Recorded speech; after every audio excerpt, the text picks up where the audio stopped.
remember having my very first conversation with God in front of other people at the age of 4. There I was, this little dapper 4-year-old. And when the officers asked, who wants to lead the prayer? I jumped at the chance and raised my hand, ready to show my contemporaries I knew how to pray. So I waited for everyone to close their eyes before beginning my conversation with God. And then I prayed the only prayer that I knew at that point in my life. Dear God, please bless the food that we're about to eat.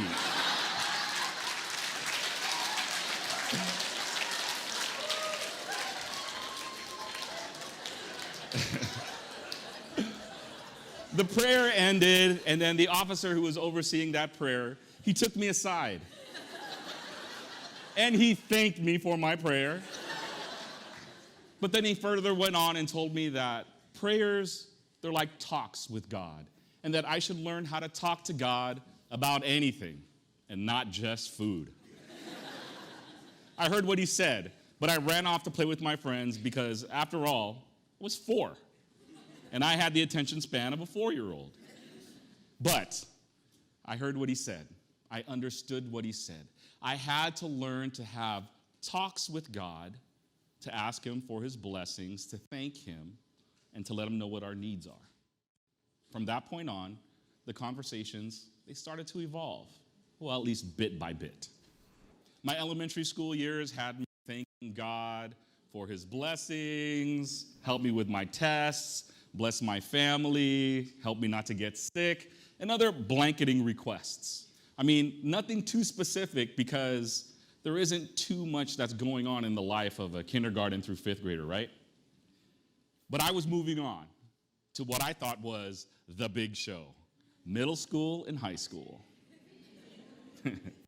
Now, my prayers were still a little blanketing and very general, but there was now a little bit more depth added. Dear God, please let the pretty girl from 3rd period smile at me today. And the very, very often used one during that time, dear God, please don't make me look like a dork today. As you can see, there was a little bit more specifics involved with that prayer during that point in my life. Nothing too extensive because those things were just what was going on in my life at that point, which isn't too much when you're going through high school. I mean, I don't mean to burst the bubble of any high schoolers here, but life in high school, that is just the tip of the iceberg. Moving on to my college years and my first real-world job, I began to experience and see issues and situations that I had never really dealt with in my life. But I figured the conversations with God, they were just going to be a little bit more interesting, at least for him. Now, the topic of the one began to enter the conversation with God. And my only ask during this conversation regarding this topic was, dear God, please let the one help me to be closer to you. Now, my love story and how I ended up with the one is a speech and a show all by itself. But I can tell you that with regards to that topic, there were many, many, many conversations. I was an adult now with real-world conversations with God, and I spent a lot of the time asking God, please bless me with this, bless me with that, help me with this, help me with that.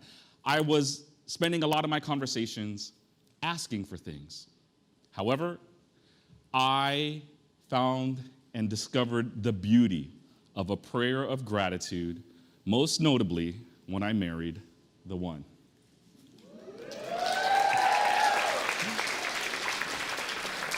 A year and a half into our marriage, we were pregnant. And during that 19-week mark of pregnancy, during our very first sonogram, very first ultrasound, it was with twins. Our prayers went from prayers of gratitude to, dear God, please help us with this parenting thing.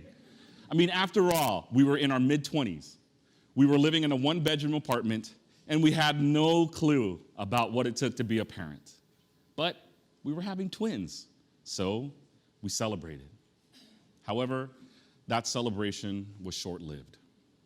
Exactly 2 weeks after the news that we were having twins was given to us, that very next appointment, we were given the news that the twins were no longer alive. To this day, I can close my eyes and I can still hear the scream that my wife let out at that news. My very first conversation with God thereafter was just letting my heart cry out to him. There were no words.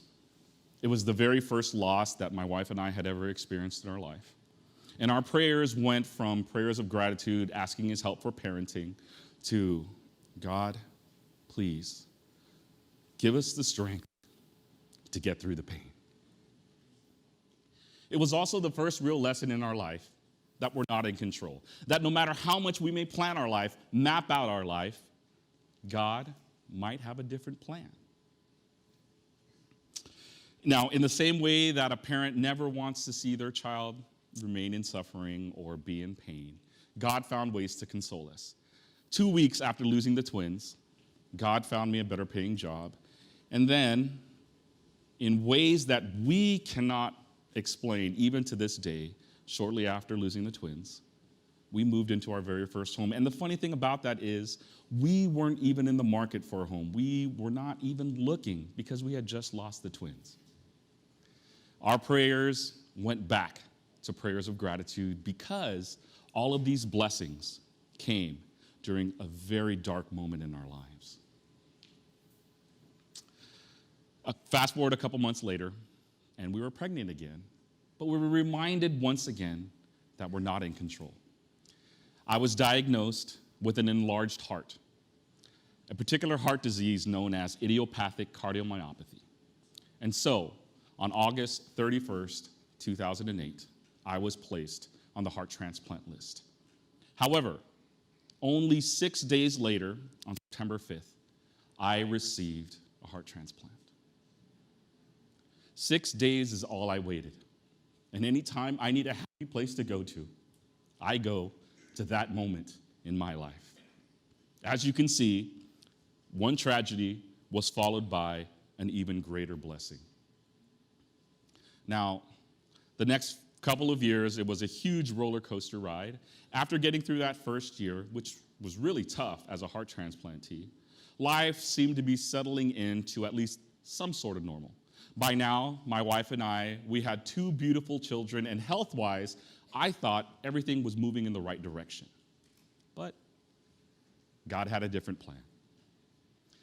In early 2014, the doctors informed me that my kidneys were now failing due to the anti-rejection meds that were necessary to take for the heart transplant. By late 2015, I began kidney dialysis, and the search for a living donor began.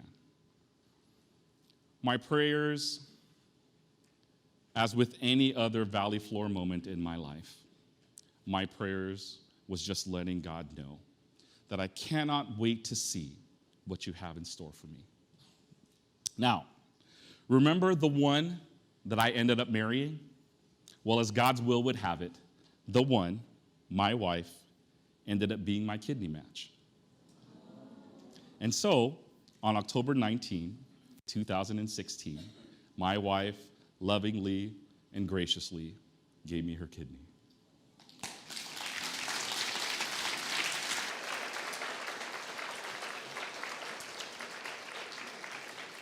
Here we are today, over 10 months later, and a conversation with God never goes without me thanking him that I get to carry a part of my wife with me wherever I go.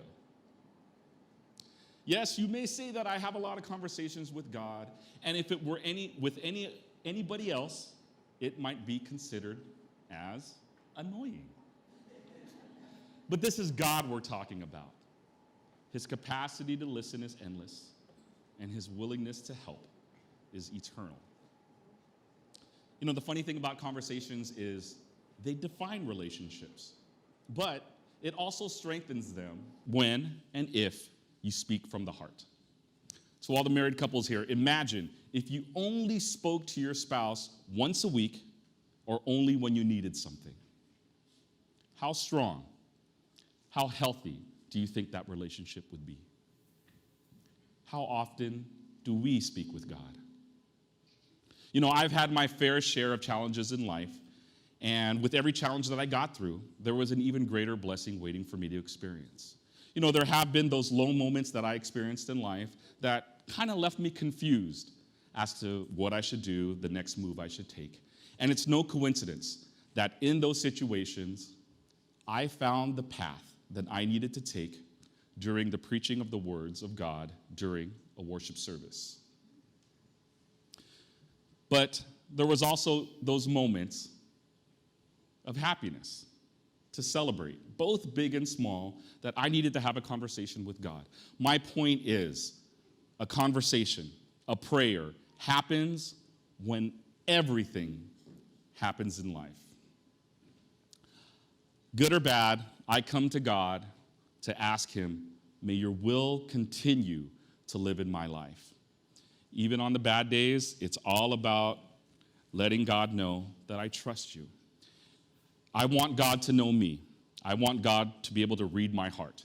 And there's no better way to get to know someone than with a conversation. I have come a long way with my conversations with God. I still pray for food, but only when food's in front of me. You know, it's pure comfort to know that a conversation with God can take place anytime and anywhere. He'll always be awake. He'll always be attentive. And what's so awesome about God is he knows exactly what's going to make us feel better even before we speak our first words. So I invite you all, take the time to let God get to know you, show him your heart, spend some time in speaking with him, and be ready for his reply. Thank you, and God bless.